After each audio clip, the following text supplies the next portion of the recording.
Hello everyone, my name is Rachel Corplease, and this right here is my horse Scarlett. Scarlett is a 5-year-old quarter horse chestnut, and I recently purchased her October 27th, 2018. She is broke walk and trot and loves grass. Right now we are working on stopping, standing, and trotting and slowing down. Because once she starts trotting, she never wants to stop. She never wants to stand because of the grass. So we're going to walk.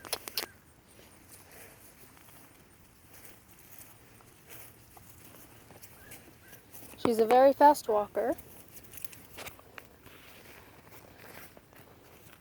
She does not know how to half halt yet, which will be very key because she gets very weird about being around boys because she is in a all-girls field.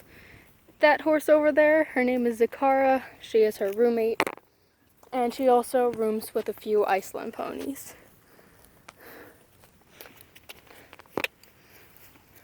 Scarlett is best used in a hackamore or just halter. She knows how to direct rein but not neck rein, and she is registered as a barrel horse. She's also registered as a paint from the bloodlines. Her father was a paint. You can see a few little dots of white. She's also very fat. She was placed in the fat field for about 2 weeks.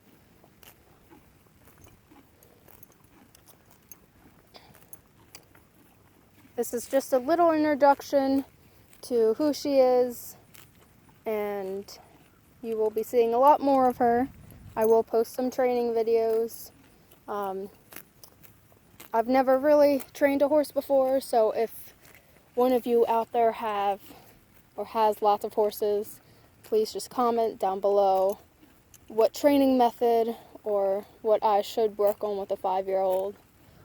She is a mare, but she does not have a mare temper.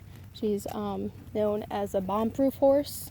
Her mother, Sassy, was also a bomb-proof horse. She isn't scared of anything, basically.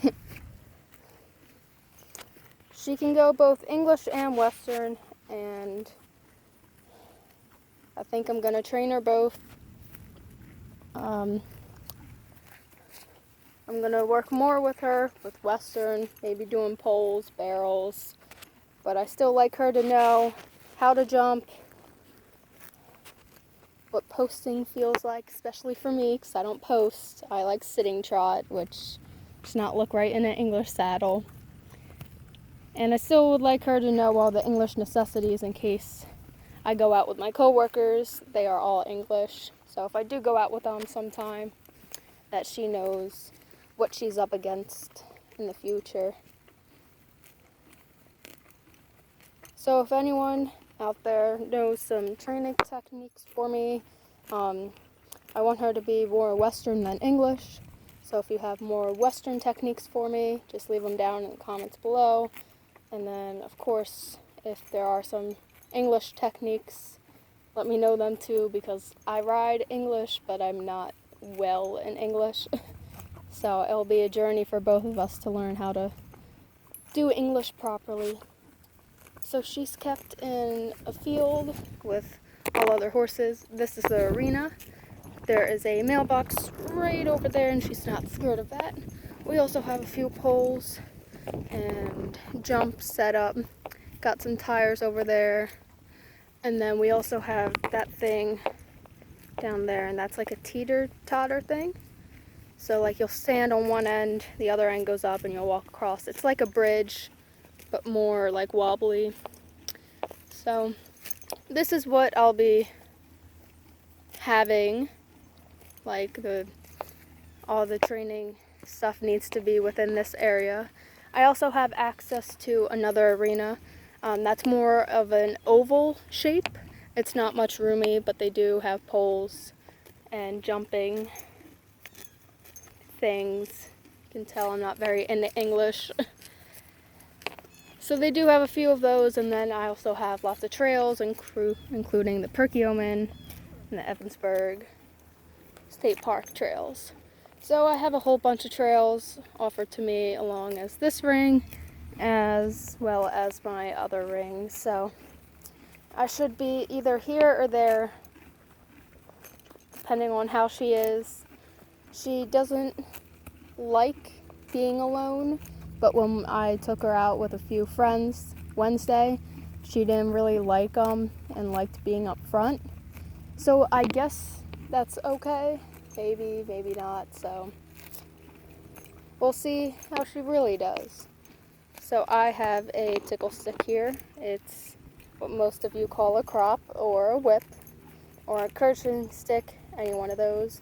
I call it a tickle stick because one of the instructors that I know had one of her children call this a tickle stick, because if you're telling a child, let me go get the whip or the crop, they're going to say, are you going to hit the horse? Are you going to hurt the horse? It just sounds bad. So the tickle stick is kind of like just a little poke, encouraging stick. It's like, oh, I'm going to tickle you. Watch out. Be careful. So I kind of like using the tickle stick word. It's easier on the horse too. Like, instead of saying whip, like if they get to know that word whip over and over again, they're going to be terrified. But if you use the tickle stick nice and gently, and they hear the tickle stick word, they should be good. So that was just a little introduction to Scarlett. So if you do have any training techniques, anything that I'm doing wrong throughout the videos, please feel free to leave them in the comments below, because I've never actually trained a horse before. I'm retiring a 34-year-old quarter horse, so I'm more into seniors. And then I also take care of a 13-year-old gelding. So he's kind of calm, he's kind of not. Horses are all different, but she's basically the same horse he is. She doesn't like puddles or mud, so I'm gonna get her over that fear, because I got the other horse over that fear, so I think I should be good with mud and water and all of that. Everything else I haven't just experienced with before. So right now I'm just working on stopping, lowing, standing, squaring up, trotting when I tell her to, stopping when I tell her to, walking when I tell her to. Basically all of that, because she likes doing the stuff all on her own, and that kind of doesn't work. So yeah, that's Scarlett, and she's wrapping her foot around. All right, say bye. All right.